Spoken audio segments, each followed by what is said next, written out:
Stop, do not skip this video. Because what you are about to hear is not motivation, it is not hype. It is not another speech that makes you feel powerful for 5 minutes and then leaves you exactly where you were. This is a confrontation. In the next few minutes, you are going to see yourself clearly. Not the version you show the world, not the version you post online, the real one. The one your habits expose.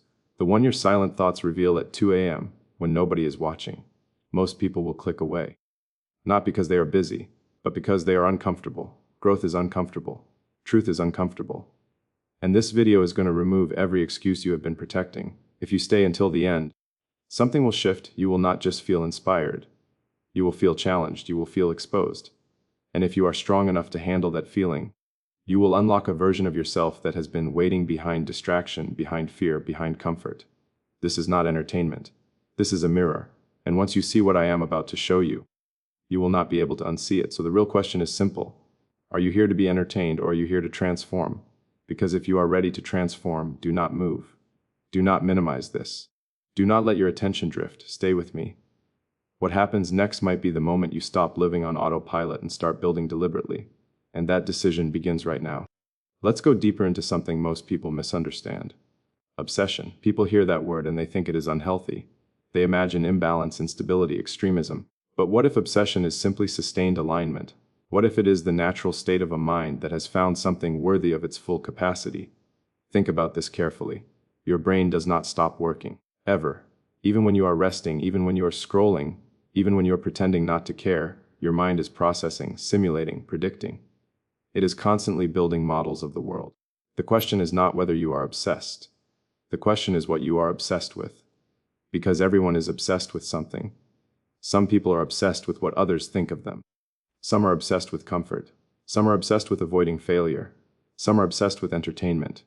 And a very small number are obsessed with building something that does not yet exist. That difference changes everything.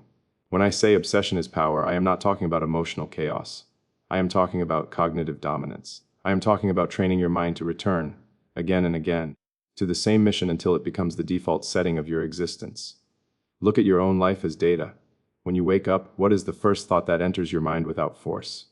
When you shower, what does your brain start analyzing? When you sit alone in silence, where does your thinking drift? That is your true priority. Not what you post. Not what you claim. Not what you tell your friends. Your unforced thoughts reveal your real love. If your mind automatically replays conversations, conflicts, and validation scenarios, then that is your obsession. If it automatically starts designing ideas, solving problems, imagining improvements, then you are operating on a different level. This is not about motivation. Motivation is temporary, it spikes and fades, it is chemically unstable.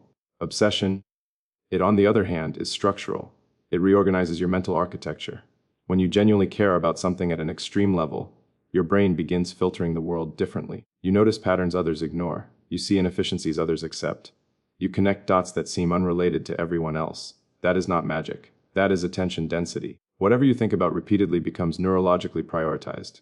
The brain strengthens the circuits it uses most. This is basic neuroplasticity. Repetition is reinforcement. Attention is construction. So if your attention is scattered across trivial things, your cognitive power becomes diluted. But if your attention converges on a single meaningful objective, your mental energy compounds. Compounding is powerful in finance. It is even more powerful in focus. 10 minutes of distracted effort every day will not change your life.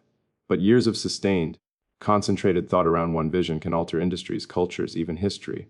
People see results and assume talent. They see outcomes and assume luck. What they do not see is the internal repetition, the constant returning, the mental rehearsal, the quiet refinement happening 24 hours a day. Obsession is simply refusing to let your mission exit your mental orbit. When your mind finds your dream automatically, you do not need external pressure. You do not need someone to remind you. You do not need inspiration videos every morning. The engine runs internally. And here is the uncomfortable truth. If you can go days without thinking deeply about your goal, it is not your goal. It is a preference. It is an idea you like. It is a fantasy you entertain. Real love interrupts you. It shows up when you are tired. It shows up when you are bored. It shows up when you are supposed to be distracted. You do not choose to think about it. It chooses you. That is when things start to shift, because once your mind is captured by a mission, your decisions begin aligning automatically. You start optimizing your environment. You start eliminating friction. You start questioning how every activity either moves you closer or wastes your finite time. This is where most people fall apart. They want extraordinary outcomes with ordinary levels of mental engagement. They want results without cognitive sacrifice. But high-level achievement demands mental exclusivity.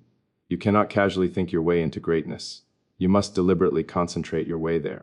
And concentration at this level feels like obsession. It means you are willing to think longer about a problem than anyone else. It means you are comfortable revisiting the same challenge from multiple angles. It means you are not emotionally destabilized by temporary failure, because your identity is attached to solving, not quitting. Understand this clearly. Obsession is not about intensity for a week. It is about durability for years. Anyone can sprint. Few can sustain. The world changes because of the sustainers. The individuals whose minds keep returning to the same impossible question until it becomes possible. The ones who refine, iterate, test, adjust, and repeat long after the excitement phase is gone. When your mind finds only your mission in quiet moments, you are building momentum invisibly. And invisible momentum is the most dangerous kind. Because by the time the world notices you, the foundation is already built. So the real question for you is simple. What owns your idle thoughts? If your mind is free right now, where does it go? That is your trajectory if you want a different future. Do not start with your schedule. Start with your obsession. Train your mind to return to something worthy. Feed it ideas that stretch you. Replace passive consumption with active construction. Because in the end, your life will be shaped not by what you occasionally do, but by what you consistently think about. Guard your attention. Direct it deliberately. Let your mission dominate your mental space. And remember this: the future belongs to the one whose mind refuses to let go. Now let's confront something even more uncomfortable. Loving your mission more than your comfort. This is where the fantasy ends and the transformation begins. Everyone says they want success. Everyone says they want impact, freedom, influence, wealth, growth. But very few people are willing to renegotiate their relationship with comfort. And that is the real negotiation. Not with the market, not with society, not with opportunity, with comfort. Comfort is subtle. It does not look like failure. It looks like safety. It looks like rest. It looks like scrolling for a few minutes that turn into hours. It looks like saying, "I'll start tomorrow." It looks reasonable. That is why it is dangerous. Your brain is biologically designed to conserve energy. It seeks efficiency, predictability, and low risk. From an evolutionary perspective, that makes sense. But evolution did not design you to build companies, master complex skills, or reshape industries. It designed you to survive. Thriving requires overriding default settings. When you say you love your mission, I do not measure that by your words. I measure it by your willingness to experience discomfort voluntarily. Because growth is not a motivational concept. It is a neurological and psychological adaptation to stress. Muscles grow because they are strained. Skills grow because they are challenged. Confidence grows because it survives difficulty. If you avoid discomfort, you avoid expansion. Loving your mission more than your comfort means you reinterpret discomfort. You stop labeling it as pain to escape and start seeing it as data, feedback, a signal that you are at the edge of your current capacity. Most people retreat at the edge. High performers lean in. When you wake up at 5 in the morning to work on something that does not yet pay you, that is not punishment. That is proof of priority. When you decline distractions to protect your focus, that is not isolation, that is strategic selection. When you choose long-term progress over short-term pleasure, that is not sacrifice in the tragic sense, it is investment. The psychology here is simple but profound. Whatever you repeatedly choose, you strengthen. If you repeatedly choose comfort, you strengthen avoidance. If you repeatedly choose disciplined action, you strengthen agency. Over time, these choices crystallize into identity, and identity is powerful. If you see yourself as someone who avoids discomfort, you will unconsciously sabotage ambitious goals because they threaten your self-image. But if you see yourself as someone who does hard things consistently, challenges become invitations instead of threats. This is why loving your mission more than comfort is not about suffering for the sake of suffering. It is about alignment. It is about deciding that temporary ease is not more valuable than long-term meaning. Comfort asks, "How do I feel right now?" Purpose asks, "Who am I becoming?" Those are different questions, and they lead to different lives. There will be nights when you are tired. There will be days when progress is invisible. There will be moments when comparison tempts you to quit. In those moments, comfort will present a very convincing argument. It will say you deserve a break. It will say you have done enough. It will say nobody will notice if you slow down. And it is right. Nobody will notice immediately. But you will. You will feel the subtle erosion of self-trust. You will sense the gap between what you are capable of and what you are choosing. That gap, repeated over time, becomes regret. Regret is not created by failure. It is created by unexpressed potential. When you love your mission deeply, you protect it from your lower impulses. You structure your environment to reduce friction. You remove temptations that weaken your focus. You surround yourself with inputs that reinforce your direction. This is not extreme behavior. This is rational optimization. If your goal is average, average effort is sufficient. But if your goal is exceptional, your standards must reflect that.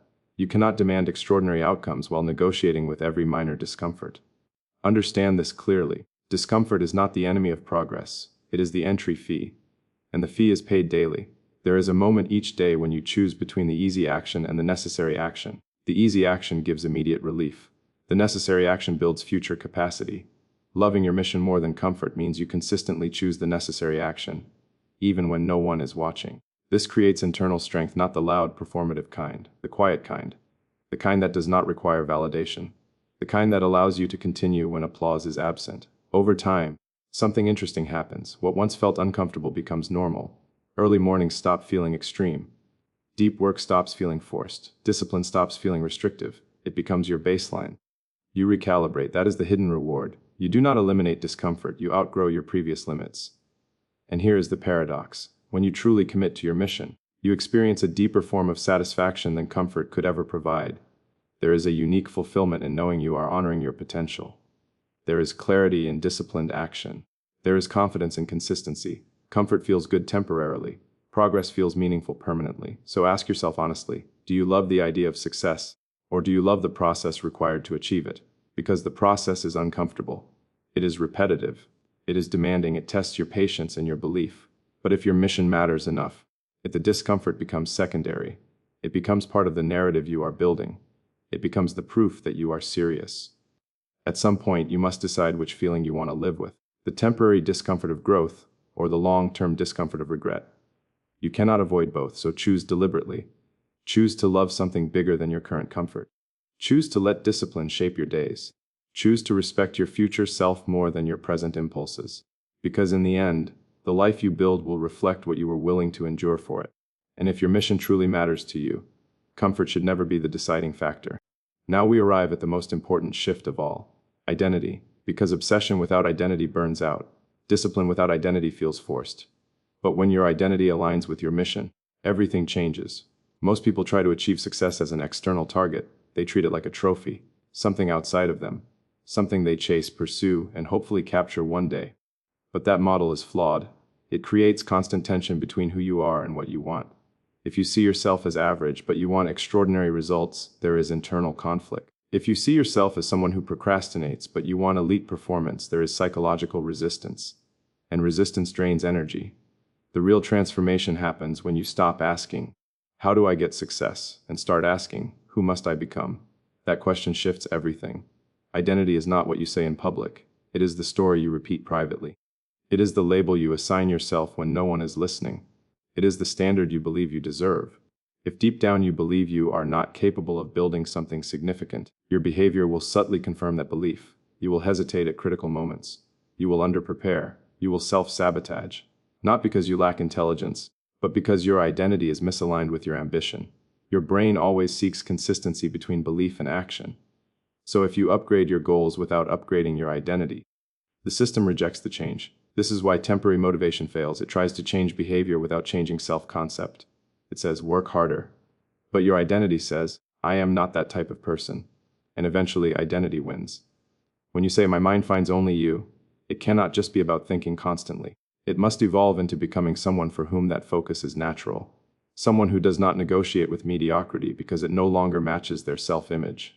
Think about this carefully. High-level performers do not wake up every day debating whether to act like high-level performers. They act according to identity. It is automatic. A disciplined athlete trains because that is who they are. A serious builder builds because that is their nature. The behavior flows from the identity. So the real work is internal architecture. You must consciously design the version of yourself that can sustain your mission. Not temporarily, not emotionally, structurally. Ask yourself, what are the traits required for the future I want? Relentless focus, strategic thinking, emotional resilience, courage, precision. Then stop admiring those traits in others and start installing them in yourself. This is not abstract. It is practical. If you want to become someone who executes consistently, you begin executing consistently in small ways. If you want to become someone who thinks deeply, you practice deep thinking daily. Each action casts a vote for the person you are becoming. Over time, those votes accumulate and identity shifts. At first, it feels unnatural. You feel like an imposter. That is normal. Growth always feels like trespassing before it feels like ownership. But if you persist, your brain adapts. It begins to accept the new narrative. You stop saying, I am trying to be disciplined. And you start saying, I am disciplined. You stop saying, I hope I succeed. And start saying, I am building something inevitable. And notice the difference. The other is declarative. Identity is powerful because it filters decisions instantly. When faced with a choice, you do not analyze endlessly. You ask, what would someone like me do? And if you have defined someone like me at a high level, your actions elevate automatically. This eliminates friction. It removes constant internal debate. It simplifies complexity. You are no longer chasing success as a distant object. You are expressing it as a current identity. And here is the deeper philosophical layer. Your life is not shaped by single dramatic moments. It is shaped by repeated patterns. Patterns come from habits. Habits come from beliefs. Beliefs come from identity. So if you want to alter your life trajectory, you do not start with outcomes. You start at the root. Who are you becoming? Because the world eventually mirrors your internal standard. If you tolerate mediocrity internally, you will encounter it externally. If you demand excellence from yourself consistently, your environment begins to adjust. Opportunities respond to preparation. Responsibility responds to reliability. Scale responds to capability. When your identity is aligned with growth, you no longer fear challenges. Challenges validate who you are. They are not threats. They are confirmations. This is when success stops feeling fragile. It becomes stable because it's built into your character. And understand this clearly. Identity is not fixed. It is constructed. You were not born with a final version of yourself. You are in constant revision. The only question is whether you are revising intentionally or drifting unconsciously. Drifting creates average lives. Intention creates impact. So decide. Decide that you are not someone who quits when things become complex. Decide that you are not someone who waits for permission. Decide that you are not someone who needs applause to continue. Become someone who builds because building is your nature.